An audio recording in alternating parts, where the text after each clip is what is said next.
અમદાવાદમાં હનીટ્રેપ કરીને અંગત વિડીયો વાયરલ કરવાની ધમકી આપી 10 કરોડની ખંડણી માંગવાનો ચોંકાવનારો કેસ સામે આવ્યો છે, જેમાં સાયબર ક્રાઇમ દ્વારા એક અખબારના એડિટર અને એક મહિલાની ધરપકડ કરવામાં આવી છે।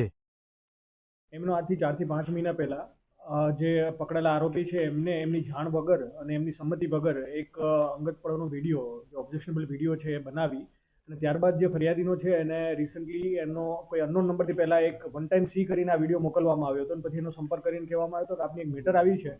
અગર સોલ્વ કરવી હોય તો આપ રૂબરૂમાં મળી જાઓ। પહેલા આરોપી છે અશ્વિન લક્ષ્મીકાંત ચૌહાણ, જે પોતાને સત્ય ન્યૂઝના તંત્રી તરીકે ઓળખ આપે છે અને એના તંત્રી છે,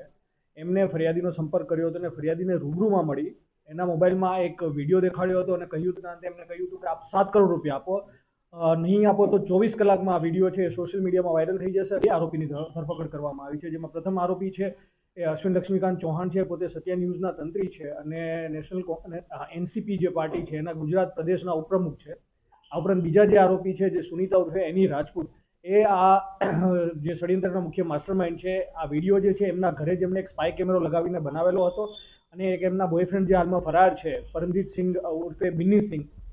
જે એક જીમના ઇન્સ્ટ્રક્ટર છે, એમને બેને મળીને આ કાવતરું રચ્યું હતું અને 50 કરોડની જે ખંડણી છે એમની પાસેની માંગી હતી। તો આ જેમ છે એ 5 થી 6 મહિના પહેલા બનેલો છે। આરોપીએ ન્યૂડ વિડીયો બનાવી અને વાયરલ કરવાની ધમકી આપી 10 કરોડની માંગણી કરી હોવાનું સામે આવ્યું છે। ક્રાઇમ બ્રાન્ચ અમદાવાદે ટેકનિકલ તપાસના આધારે કાર્યવાહી કરી 2 આરોપીઓને ઝડપી વધુ તપાસ હાથ ધરી છે।